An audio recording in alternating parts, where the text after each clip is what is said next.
Hi, my name is Sam Hodge, and I'm doing the principal music production for the film The Small Woman in Grey. I came to the project in response to a need that the director, Andrew Elfin Byers, had. He and I had, we were long distance friends just because of the entertainment industry. I was a horror reviewer, and he had, contacts to other horror actors and stuff.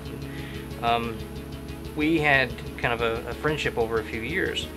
He lives in England, and I live in West Virginia in the United States. So through this time, I eventually figured out that he was making a movie.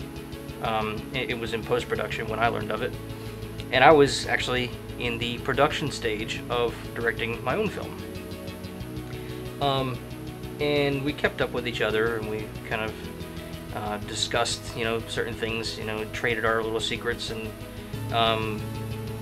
just talked general shop, some techniques and tricks of the trade and stuff. And I found out that he needed some music help. The position for composing the music for The Small Woman in Grey came open, and I saw it as an opportunity to not only help someone, but to do what I love doing, and that's music. I've been producing music for a long time, since I was 19. I'm 34 now, and I've always come back to kind of like ambient horror sounds, soundtrack type material, and it's one of those things that I really enjoy doing. I like taking unique objects that you can find and recording them in a way that might make them something scary. For example, you can just kind of rattle around in a utensil drawer, like with forks and knives and spoons and stuff, and you put a certain effect on it, and it's going to sound unique. I've got a few other tricks up my sleeve, but the style of The Small Woman in Grey, it is a more modern film, a more modern style horror film, and my roots in horror music are a little bit more vintage. Songs, sounds from movies that John Carpenter did, Texas Chainsaw Massacre, music like that. I like Stranger Things. The show Stranger Things is amazing. The soundtrack for that is amazing. I love it. It Follows really got me going because it kind of takes you back to that synthwave sound of the 80s. I love 80s horror music. Like, I also really enjoy soundtracks from Goblin. They did Dawn of the Dead. They did Suspiria and stuff like that. Sometimes I am torn between all those styles, but I do my best to really mix it up and try to support what's on screen rather than force an agenda that might not be welcome. So I'm constantly trying to make sure that I'm doing what Andrew and Darren want. Andrew is the director, and Darren Byers is the producer. I want to make sure that they are happy with their product, and I want to make sure that they have picked the right person to do a good job for them. Just because I like the sounds that I make doesn't mean they will. But at times, I go very heavy on vintage synth sounds, and then other times I go almost no synths at all, and I do little tinkly percussion instruments. I jab on the cymbals with some sticks, and I use springs and buckets and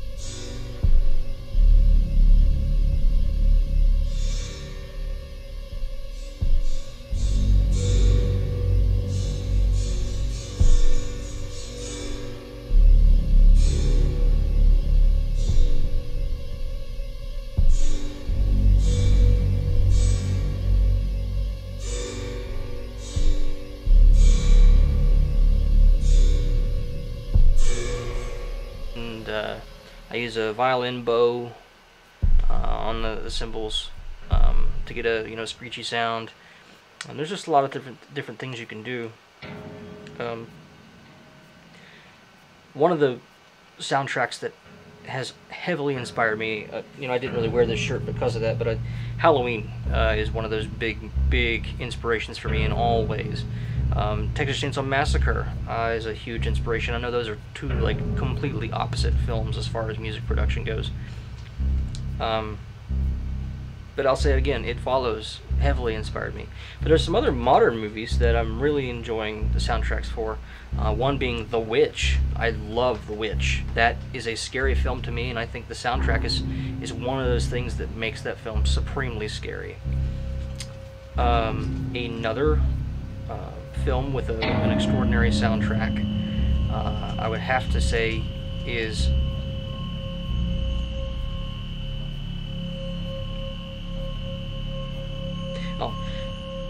another kind of series of horror films that really has amazing sounds in it is the Insidious series. You hear piano strings being banged. You hear a half full glass of water, in a wine glass, being rubbed, and it gets that kind of high pitch drone that continues on.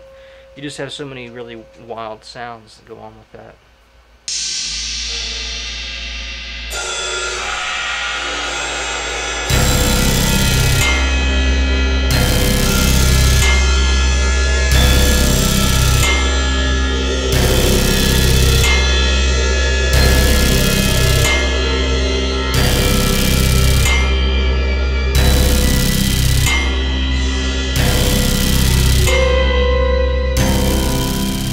To continue a little bit with kind of what I like to do with actual music, I work primarily within software when I'm producing, and I use FL Studio because I've used it for a decade and a half now. I know the ins and outs of it pretty well, and there's not a whole lot of sense in me changing.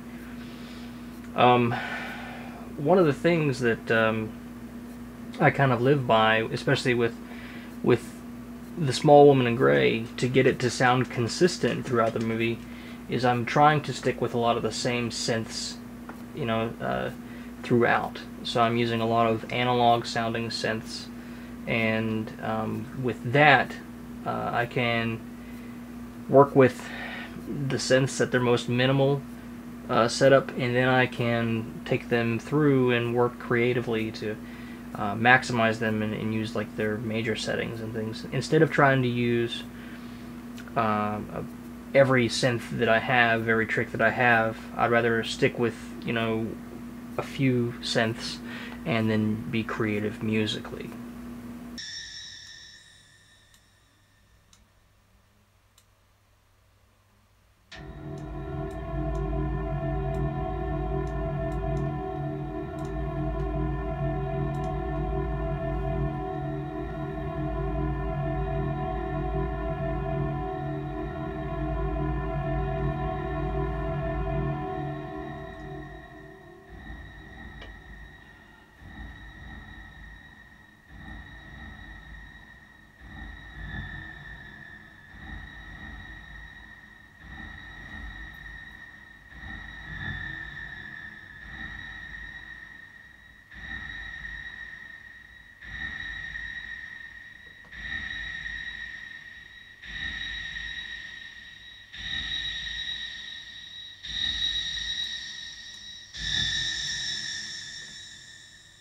One of the things that I like to do to sustain fear or build suspense is to have a long sustained, high-pitched or high-frequency note.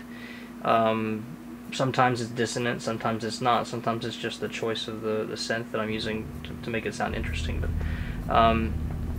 I find that if you have that way up there and then something low and maybe gritty or foreboding on the bottom, you have this middle section here that leaves the listener kind of in a state of missing something, so their brain attempts to fill in what is not there. And I think that kind of